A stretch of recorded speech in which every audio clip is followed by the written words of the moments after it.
Se acercaron a Jesús para hacerlo caer y le dijeron: ¿es lícito dar tributos al César? ¿Sí o no? ¿Te gustaría saber cuál es la respuesta? Bueno, vamos a estudiarlo juntos en Lucas capítulo 20.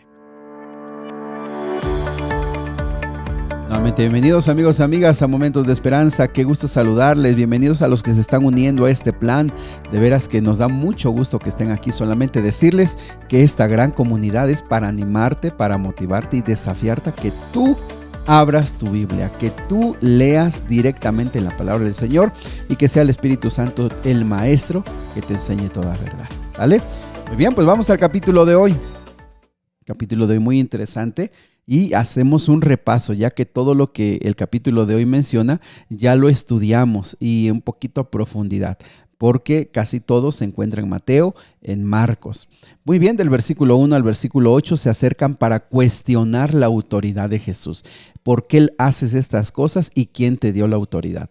Recordar aquí en primer lugar que ellos, los ancianos, los fariseos, los principales sacerdotes y los escribas, eran pues la ley en ese tiempo para bastantes reglamentaciones, principalmente las religiosas, pero también las civiles. Y entonces, como Jesús no estudió en sus escuelas, decían, bueno, tú no te podemos reconocer en nada. Y aquí, mis amigos, en primer lugar, ver cómo Jesús fue instruido. Se entiende que Jesús allá en Nazaret, en la sinagoga, de allí obtuvo el conocimiento, pero también reconocemos el trabajo que María y José como padres hicieron para la formación, para poner a su alcance lo necesario de tal manera que Jesús tuviera conocimiento del Antiguo Testamento. Y el Espíritu Santo, por supuesto, sabemos que Jesús se dejó guiar como un ser humano, le daba también las ideas. Entonces Jesús no entra en discusión y le dice, bueno, díganme ustedes, ¿el bautismo de Juan era del cielo o de los hombres? Si ustedes me contestan esta pregunta, yo les voy a responder en nombre de quién o con qué autoridad lo hago.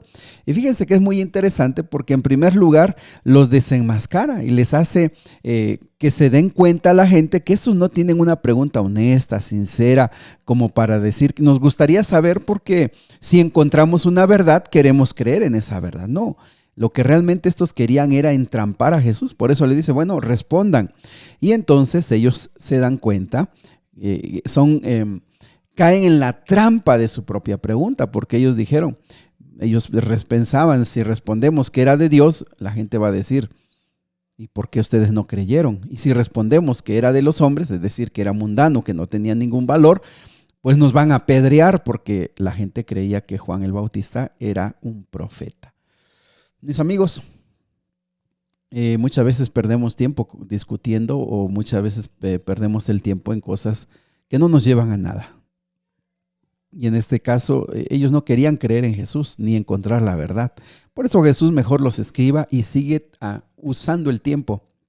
Recordemos que esto se dio en el marco ya de la última semana y Jesús no tiene tiempo para estarlo perdiendo. Así que mis amigos, a veces nosotros nos enfrascamos en discusiones, nos enfrascamos en conflictos, nos enfrascamos en defender nuestro ego, en defender nuestras posiciones, cuando la verdad que no tenemos tiempo. No debemos desgastar nuestra vida emocional, nuestra vida mental, no deberíamos desgastarnos en cosas que no, pues por lo menos no se le ve una conclusión muy pronto. Que Dios nos dé sabiduría para saber qué situaciones son estas. Del versículo 9 al versículo número 18 nos recuerda esa parábola que, ojo, de una vez te lo digo, cuando Jesús cuenta esta parábola y lo cuenta principalmente para estos líderes religiosos, para estos sacerdotes, escribas, ellos entendieron así claramente que se refería a ellos. Y dice, mira, un hombre plantó una viña, se la dejó en arrendamiento a unos labradores, él se fue por mucho tiempo, pero a su momento mandó pues para recoger los frutos, la parte que le correspondía. Y al primero lo golpearon, luego volvió a mandar a otro y también lo golpearon. Mandó hasta uno tercero y también lo hirieron. Pero él dijo, bueno, probablemente si mando a mi hijo amado, lo van a respetar y entonces pues vamos a ver los frutos. Y sabes que cuando llegó su hijo, los labradores tuvieron la fabulosa idea de decir, bueno, si matamos a que es el heredero, pues hasta aquí se acabó el problema y nos vamos a quedar con la viña. Los fariseos, los líderes religiosos de ese momento, entendieron así que Jesús se refería a ellos. La viña era el legado, era la promesa, era que ellos iban a ser el pueblo de Dios, el pacto, pero ellos entendían que esos enviados eran los profetas que fueron a hablar en nombre de Dios. Y ellos entendían que ellos eran los labradores que habían matado, porque básicamente eso lo hicieron a los profetas. Y también queda claro que ese hijo amado, Jesús estaba diciendo, yo soy el hijo amado y que ustedes también están intentando acabar conmigo. Fíjense, mis amigos, que la parábola termina diciendo que Dios los va a llamar a cuentas y los va a destruir.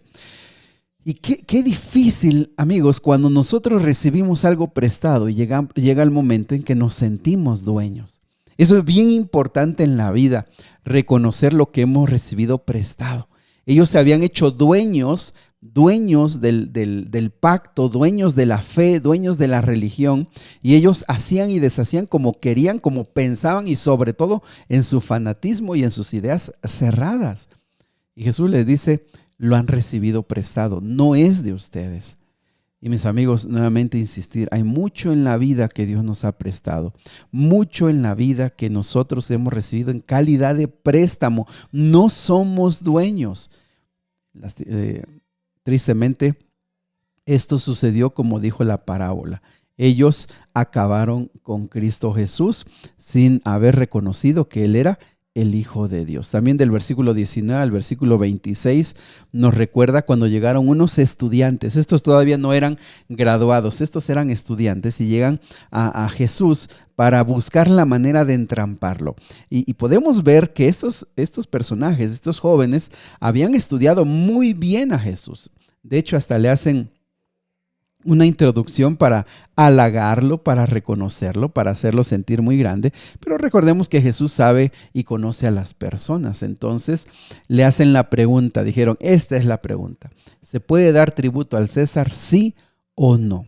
Y nuevamente una pregunta que para cualquier cosa que respondas estás en un problema. Si Jesús hubiera dicho sí, den tributos, el pueblo se iba a levantar porque era reconocer que los romanos estaban sobre ellos y era un problema. Si Jesús dijera no den tributos, pues los romanos, Jesús iba a ser acusado por incitar al pueblo a no dar tributos y los romanos lo iban a castigar. Sin embargo, ellos no esperaban nuevamente la sabiduría.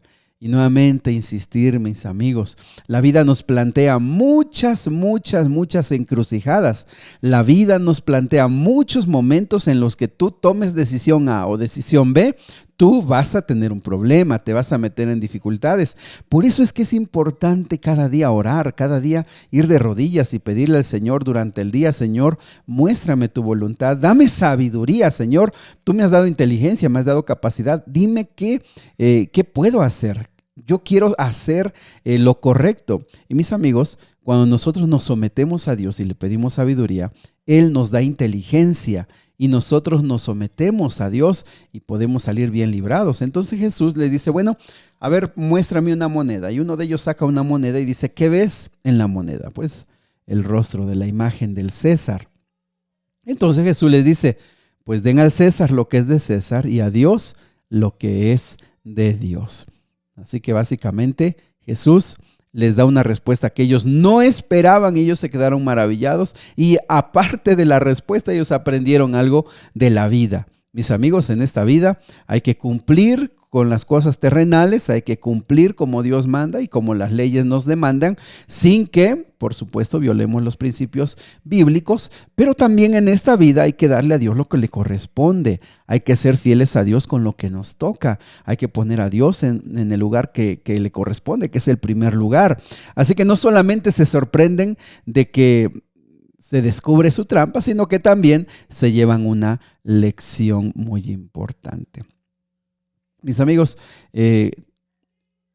¿no te parece que cada día necesitamos pedirle más al Señor, más sabiduría? Necesitamos aprender del Señor. Por eso, mis amigos, yo les invito, les animo para que abran la Biblia. Hemos estudiado más de 250 días desde el 10 de enero. Nuestra meta es terminar el 31 de diciembre. Y sé, mis amigos, que para muchos se desaniman, que muchos se cansan. Yo te lo he dicho desde la primera vez, lo importante no es el audio.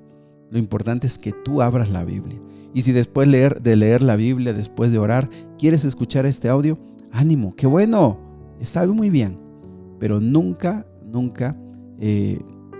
llenes tu necesidad espiritual con lo que otros están diciendo. Ve primero a la palabra del Señor.